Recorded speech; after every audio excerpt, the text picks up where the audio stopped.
आप देख रहे हैं thank you Bihar news channel, आपकी खबर आप तक। कुछ दिन पहले अनायास अचानक थैंक यू बिहार चैनल वाले विवेकानंद आश्रम आ गए और उन्होंने कहा कि मैं विवेकानंद आश्रम की स्थिति को जानना चाहता हूं सर। उन्होंने नमन किया, प्रणाम किया, मुझे स्मरण में नहीं था, मैं विलुप्त सा हो गया। उसने कहा कि मैं भी इसी विद्यालय का छात्र हूं सर, मैं भी यहाँ पढ़ा करता था, लेकिन आज विद्यालय में कोरोना के बाद जो बदहाली आई है उसे देखकर मैं भी बहुत चिंतित हूं सर। मैं कुछ कर सकता हूं सर आपके लिए। मैंने कहा आपका आश्रम है, आप कर सकते हैं। तो फिर इन्होंने पूरा न्यूज़ तैयार किया है और उसको दूर दूर तक फैलाने का काम किया। कुछ लोग इसको इस रूप में ले रहे हैं या ले रहे होंगे कि विवेकानंद आश्रम ने पैसा मांगने का एक धंधा शुरू किया है, लेकिन स्वामी विवेकानंद आश्रम की ऐसी कोई सोच और समझ नहीं है। आज जो बच्चियां 6 में पढ़ती हैं, स्टैंड अप खड़ी हो जाओ। क्या नाम है? व्हाट में? ऋषिका कुमारी। तुम जो 1 महीने पढ़ाई करती हो उसके लिए कितने पैसे विवेकानंद आश्रम को देती हो? 99 रुपये। मतलब 100 में कितने रुपए कम? 1। अच्छा, और जब आप 5 क्लास में पढ़ रही थी तो कितना रुपए दे रही थी? 90 रुपये। अच्छा, 90 रुपये, यानी कि 9 रुपया ये बढ़ गया 6 में क्या? Yes sir. बहुत अच्छा, बैठ। तो ये सच है और इसमें कहीं कोई झूठ और लेकिन परंतु की सवाल नहीं। लेकिन इस स्वामी विवेकानंद आश्रम से जुड़ी हुई 6 वर्ग की वर्ग शिक्षिका रीना मैम, 5 से काजल कुमारी और 4 से रेशमा कुमारी और 3 से कुमारी काजल राय,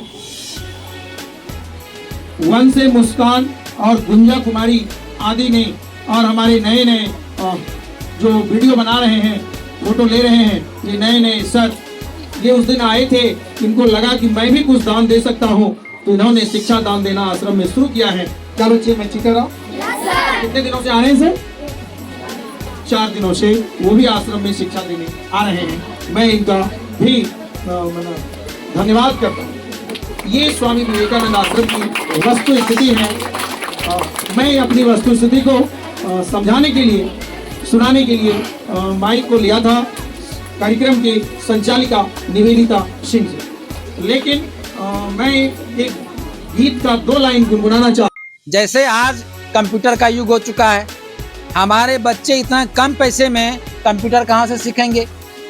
इनके पास कंप्यूटर का टेबल चाहिए, कंप्यूटर का सेट चाहिए। उनकी सारी व्यवस्था को करने में जो भी एक्सपेंस होता है उसको दें, इंफ्रास्ट्रक्चर को दें, पैसा इनको नहीं दें। इनको पैसा चाहिए भी नहीं, क्योंकि इनका जीवन एक मनीषी की तरह है। मैं इनके साथ लंबे समय से इनके साथ में रहा हूँ और मुझे लगता है कि आगे भी जिस तरह से नदी की 2 धाराएं साथ साथ बहती हैं, उसी तरह से हम दोनों की धाराएं साथ साथ बहती रहेंगी। भले ही काम हमें स्वामी विवेकानंद बनना है, इसे बनने के लिए हम लोगों को अपने जीवन की सार्थकता के साथ साथ दूसरों के जीवन की भी सार्थकता देखनी हो। आप धर्म ग्रंथों में भी देखेंगे कि जब किसी बच्चे का जन्म होता है उसके मस्तिष्क पर 3 ऋण आते हैं, पितृ ऋण, देव ऋण और ऋषि ऋण। जब वही बच्चा दंपति बनकर किसी बच्चों को जन्म देते हैं तो वो पितृ ऋण से मुक्त हो जाते हैं। हम लोग पूजा आराधना करके देव ऋण से मुक्ति पा लेते हैं, लेकिन जब तक आप पढ़ने के बाद कुछ बच्चों को पढ़ा नहीं लेते हैं, आप ऋषि ऋण से मुक्ति नहीं पा सकते। तो आप शिक्षिकाओं के लिए भी मेरा ये कहना रहेगा, आप तन मन धन से इन शिक्षा दान में सहयोग करें, और यही सबसे बड़ा दान। शिक्षा दान से बड़ा कोई दान इस संसार में नहीं है। आपके पैसे देने से, आपके कुछ कर लेने से इस संस्था का विकास नहीं होगा। आप एवरीडे अपने जीवन की एक दिनचर्या बना लें कि मुझे विद्यालय जाना है, उसके बिना मुझे मन नहीं लगेगा। शायद इससे बड़ा इस संसार में कोई दान नहीं। और आप ऋषि ऋण से मुक्ति पा रहे हैं। जिन शिक्षिकाओं ने कहा कि मैं यहीं पढ़ रही थी और यहीं शिक्षा दान कर रही हूँ, मुझे लगता है इस संसार में इससे अधिक पुण्य आत्मा किसी का नहीं होगा। जो बच्चा यहीं से पढ़ के निकलने के बाद और यहीं के बच्चों को शिक्षा दान दे रही है, सबसे बड़ा दान तो वही बच्चा कर रहा है। दूसरा क्या दान करेंगे? और वह बच्चा का सहयोग इस संस्था को मिल रहा है, तभी यह संस्था जगमग कर रहा है। आप देखें कि वैश्य को भी हम लोगों की शुभकामना है कि आप लोग अच्छे अच्छे पद पर जाएं, अच्छे अच्छे जगह जाकर कार्य करें। इसलिए अपने को कमजोर नहीं समझना है कि हम गरीब बच्चे हैं, आप सबसे अमीर हैं। भगवान ने आपको 2 आंखें, 2 हाथ, 2 पैर, भरा पूरा शरीर दिया है, इसलिए पढ़कर कुछ करने के लिए। और यदि लगन से आप लग जाएंगे कुछ करने के लिए तो मुझे लगता है कि वह दिन दूर नहीं है कि दीपक सर का छात्र आज स्नातकोत्तर विभाग में क्या पढ़ता है, बड़े बड़े जगहों पर कार्य कर रहे हैं, शायद उनको पता भी नहीं हो।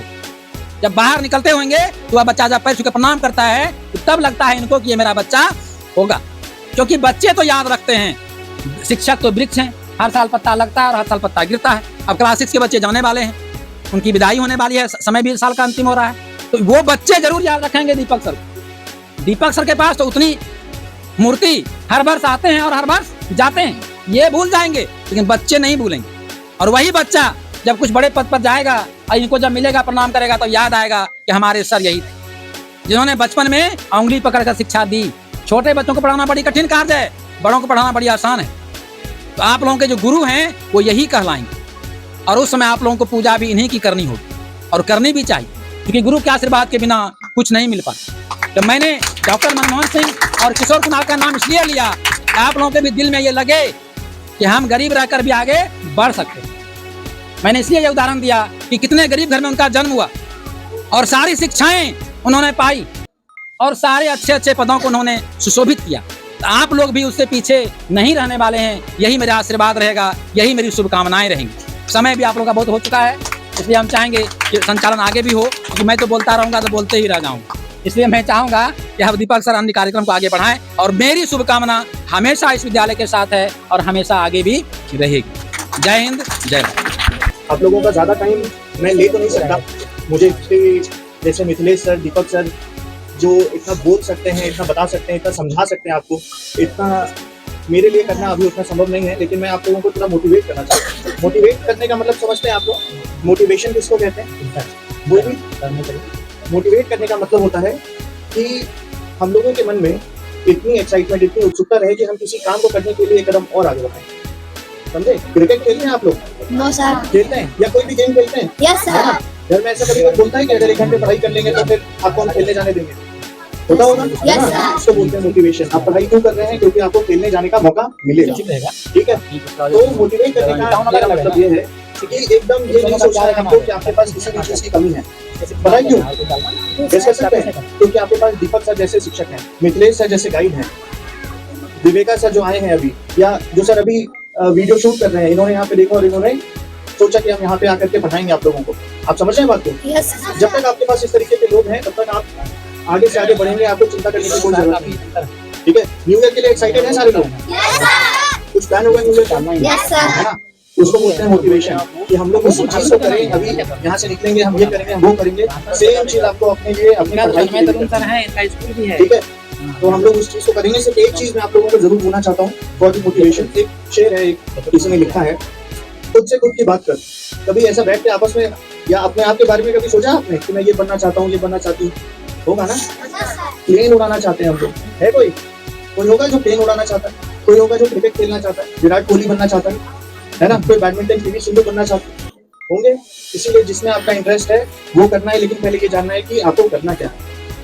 वो शेर कैसा है या वो कविता कैसी है? खुद से खुद की बात कर, जो बीत गया सो बात गई, कल को तो स्वीकार कर। मतलब समझे? आने वाले कल को एक्सेप्ट करना है हम लोगों को। खुद से खुद की बात कर, जो बीत गया सो बात गई, कल को तो स्वीकार कर। अगर हार जाते हैं तो हम लोग निराश होते हैं, है ना? कभी किसी सब्जेक्ट में फेल हुए हैं आप लोग? यस। होता होगा, शायद कभी नहीं पढ़े तो शायद फेल हो गए, है ना? तो उसके लिए मायूस नहीं होना है।